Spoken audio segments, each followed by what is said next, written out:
but it's what's happening to the Birds' rookie that's really caught everyone's attention. Plus, the Eagles' newest weapon is already being unleashed at training camp, a new version of the link is reportedly underway, and an impossible move that Howie might just try and make. I'm Thomas Mott, this is The Thomas Mott Show.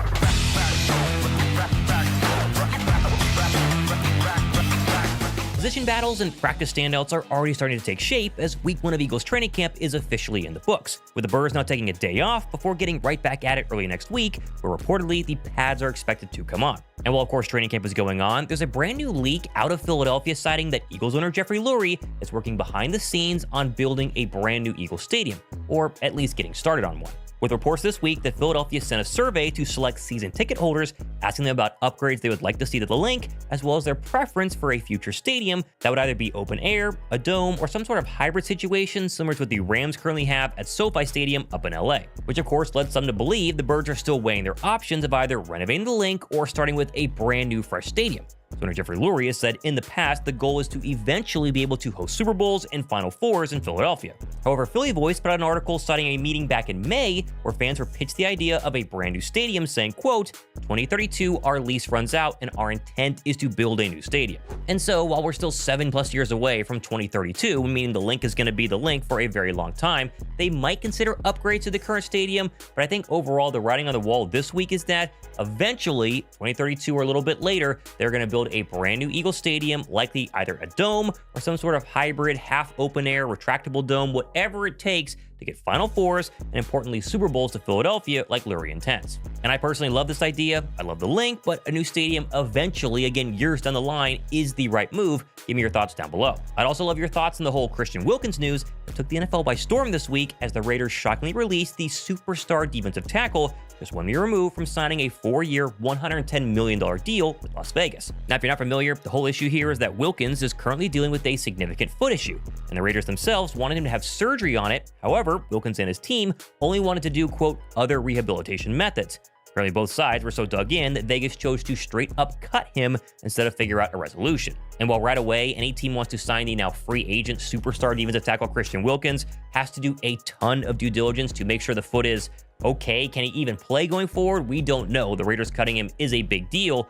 But if he somehow gets cleared, and if Philadelphia is one of the teams that thinks he's going to be okay, do you think Howie would make a phone call? I think the answer would be yes. Wilkins was literally one of the best interior defensive linemen in the National Football League as little as 2 years ago, when he recorded 9 sacks in 17 games with the Dolphins. And there right now are rumblings inside league circles that Wilkins could get healthy enough for an end of the 2025 regular season and playoff start.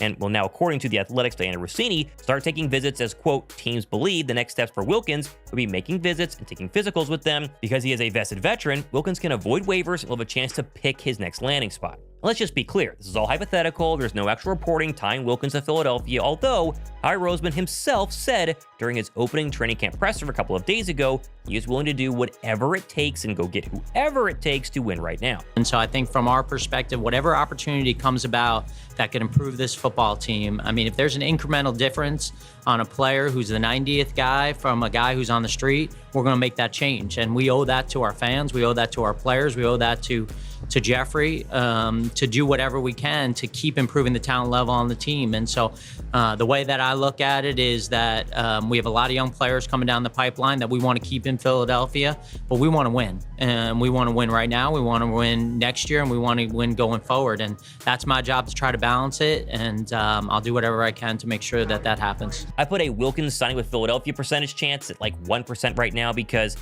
mean, the fact the Raiders cut him is obviously a massive red flag. And so take this all with a tiny little grain of salt. But if he starts taking meetings, keep an eye on to see if Philadelphia wants to at least bring him in for a physical, because they have the defensive line right now to sit him on the bench, get him fully healthy, and then, I don't know, bring him out as this kind of crazy superstar, dark horse edge rusher, defensive tackle for the start of the postseason. Signing any other defensive lineman is just how impressive the Birds' current D-line has been, with Moro Ojomo generating a sack of Jalen Hurts and multiple beat writers pointing out he continues to generate pressure on a regular basis. I've said all offseason long, I think Moro Ojomo is the dark horse breakout candidate on the Eagles and maybe in the entire NFL going into 2025. So far, without pads early in training camp, he has consistently been very, very impressive. And it's not just me or beat writers noticing, the Eagle players going against him are noticing as well. I think Moro has done a tremendous job. I think, obviously, I've got to see him in practice quite a bit. I think maybe he got overshadowed a little bit in the last year or two. You know, obviously you got guys like Jalen Carter and Jordan Davis out there. But I think that he has done a tremendous job. He comes in every year, he works hard. I think he's a very technical player. He's very good, and he's also playing beside a lot of good players. So, yeah, I'm really excited. I think he's going to have a phenomenal year. He's one of those people on the inside, I don't got to worry about it. If you mess with him, JC, JD, Book, anybody on the inside, yeah, you on your own. You on your own. So especially Morrow, he's a workhorse, twitchy guy, strong man, always hustling to the ball. If you watch film, you're going to see him 20 yards down the field chasing the ball. I mean, he's made tackles. Book is the same way. So having somebody like that inside, you know, I can't be outshined by a D lineman. You know, I got a chip on my shoulder. I'm an edge. So yeah, great guy. Oh, and yes, by the way, on Jalen Hunt, he continues to flash and has really done that all week long. With the patch reportedly going on as early as Tuesday of next week, the sky seems to be the limit for the second-year edge rusher. Who told reporters after practice on Saturday, he still actually has a big chip on his shoulder despite all the current positive hype. I have a chip on my shoulder, but I'm not cocky about it or anything. I'm a confident person, but I can understand and I'm confident enough to realize that people are not necessarily better than me, but in positions that I want to be in, and they've done things that I want to do. So I'm going to ask them about those experiences. Now, in terms of other key day 3 standouts and moments, first off, Jalen Hurts, he let it rip probably a little bit more in practice 3 than he did the first 2, throwing his first 2 official touchdowns so far in training camp, both in the red zone to Devontae Smith. And also seemingly finding Dallas Goedert more than any other previous start to camp, the Goedert-Hurts connection has been extremely well according to reports. Overall, Jalen Hurts has been fantastic. He has been dialed in, which I think his new offensive coordinator, Kevin Patullo, seems to really appreciate during his first training camp presser. I think Jalen's done a really good job of just kind of understanding everything now. You know, he's becoming a really complete player in the pass game. He puts a lot of work into it. The quarterback meetings have been tremendous as far as just understanding what the defense is doing and what we're trying to do and how to attack them. And he takes a lot of pride in it, right? I mean, he really, over the years, have taken a lot of pride in not turning the ball over and completing balls and understanding how to stay on schedule and keep us moving in the right direction. Now, Saturday's highlight play was a deep ball down the right side from Jalen Hurts to A.J. Brown. These two are on a different level right now. Apparently an incredible catch by A.J. Brown. It was on Keely Ringo. Before you say, Thomas, Keely Ringo is struggling, the answer is no. Keely Ringo is just going up against the best receiver in football. As Adoree Jackson said during his first camp presser, the whole cornerback battle has been about iron sharpening iron, and A.J. Brown is just making sure to do his part. It's great. All competition is good competition. You know, you always talk about iron sharpens iron, whether it's offense versus defense, but being in the same room with guys who wants to compete, who aren't afraid of competition, it brings out the best of you. And then the good thing about the competition is no one is afraid to help the next man.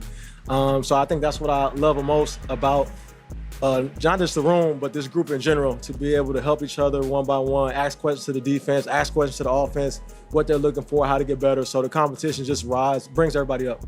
Other offensive standouts include the polarizing Terrence Marshall Jr., who continues to get a lot of hype so far and actually got a few first-team rep snaps on offense. He's not going to take somebody's starting job, but he continues to impress. Then there was A.J. Dillon, who we haven't mentioned the running back's name the first couple of days, but according to Zach Berman, the coaches are starting to take notice because of his skill set and size, but also as Kevin Patullo pointed out, he has had very good hands catching the ball out of the backfield. There's a lot of A.J. Dillon hype heading into the weekend. You know, it's interesting because he is a different kind of player. He is a big guy, right, that can run downhill and do different things. And what's actually been really good to see is he's done a good job catching the ball out of the backfield and his versatility. So it just gives us another guy that we can put out there in a different piece where we can move other pieces around. So it'll be fun to use him this year. Our room is great, obviously. We got a lot of awesome weapons on this offense. And, you know, I think as far as like my individual ability, I feel like I can pride myself on being able to do anything out of the backfield.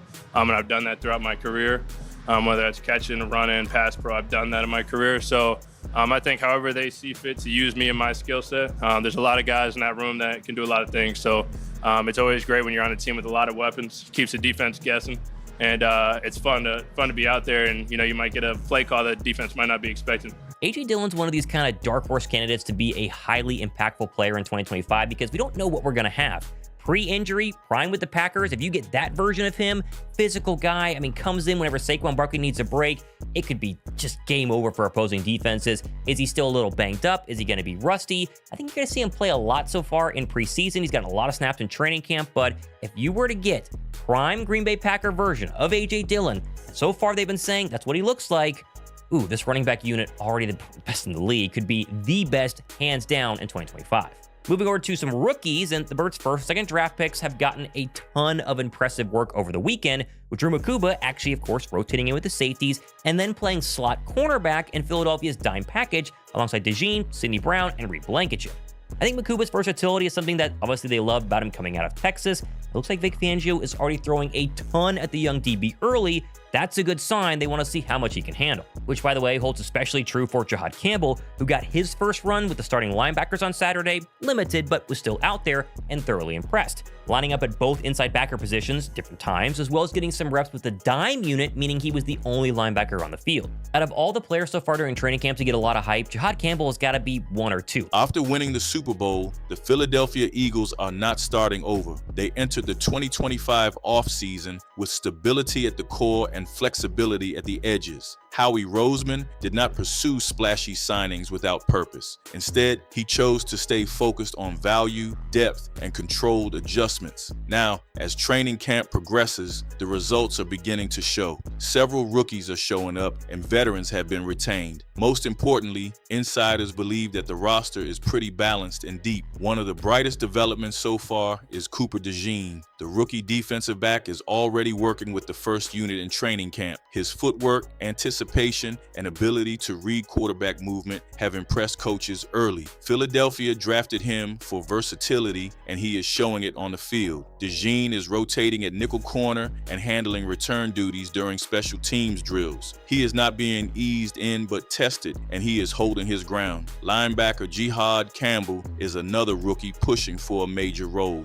Nakobe Dean is recovering, and Campbell is seeing action with the starters. He has been vocal in pre-snap communication and quick to diagnose run plays. His fluid movement in coverage is also drawing attention. Coaches see him as a three-down linebacker if he continues to develop at this pace. Edge rusher Jalix Hunt has been a quiet surprise. Philadelphia added several rotational pass rushers in free agency, but Hunt is earning more snaps than expected. His length and speed are difficult to ignore in one-on-one drills. The Eagles made several important decisions before the draft. They extended Cam Jurgens, securing the offensive line's future on a 4-year deal. Lane Johnson also signed an extension. He's continuing as a pass protector. Both moves reflect a commitment to offensive line continuity. The front office knows that sustained success begins up front. The biggest addition on offense came in the form of Saquon Barkley. He signed a 2-year contract and is already blending into the system. Barkley gives Jalen Hurts a dynamic backfield option and takes pressure off the quarterback. He is also expected to share touches with A.J. Dillon, creating a two-back setup that can adjust based on game flow. Defensively, the Eagles moved on Brandon Graham, James Bradbury, and Darius Slay. The team also traded safety C.J. Gardner-Johnson to Houston and cleared space by dealing Bryce Huff to the 49ers. These exits were calculated because the Eagles knew they needed flexibility, not just names. To fill those gaps, Philadelphia added Josh Uche and Aziz Ojulari on short-term contracts. Both are known for speed off the edge and will compete in camp for third down reps. Adoree Jackson joins the secondary as a veteran presence. He may not be a long-term starter, but his experience is valuable in a young group. The Eagles also re-signed linebacker Zack Baun on a multi-year deal, showing confidence in his consistency and range. The draft was strategic and depth-focused. Jahad Campbell and Cooper DeJean were the headliners, but others are making early impressions. Andrew Makuba is competing at safety. He is part of a rotation that includes Sidney Brown and Tristan McCollum. That position group is still unsettled, and camp performance will likely decide the starter. Ty Robinson is getting early reps at defensive tackle, and Mac McWilliams is fighting for a backup role at corner. On the other hand, Kyle McCord is one of 3 quarterbacks behind Jalen Hurts and may push for a roster spot if his accuracy holds. The Eagles also acquired Dorian Thompson-Robinson from the Browns, who is seen as a developmental option with athletic upside. Kenny Pickett was traded away to make room, along with a 5th-round pick. One under-the-radar move involved Kenyon Green. Philadelphia added the offensive guard from Houston in the Gardner Johnson trade. Green was once a 1st-round pick and could contribute if he stays healthy. Now, talking about the training camp, it is shaping the depth chart. On the edge, Nolan Smith and Ojulari are rotating with the starters. Jalix Hunt is pushing both players and may earn a situational role if he continues to flash. At safety, the competition remains open. Mukuba is climbing quickly, but no one has locked in the top spot. At quarterback, the backup situation is active. Tanner McKee, Kyle McCord, and Thompson Robinson are competing behind Hurts. McKee has drawn trade interest but remains on the roster for now. The coaching staff wants to see how all 3 respond in live reps. On special teams, Cooper DeJean is the clear favorite to handle returns. He tracks the ball well and changes direction with little wasted motion. The Philadelphia are seemingly protecting what works and correcting what doesn't. Their draft class is contributing early, and their staff is treating every roster spot like it matters. The next few weeks will reveal more. If the current trends continue, the Eagles are positioned to improve on the title. Stay tuned and subscribe for all latest updates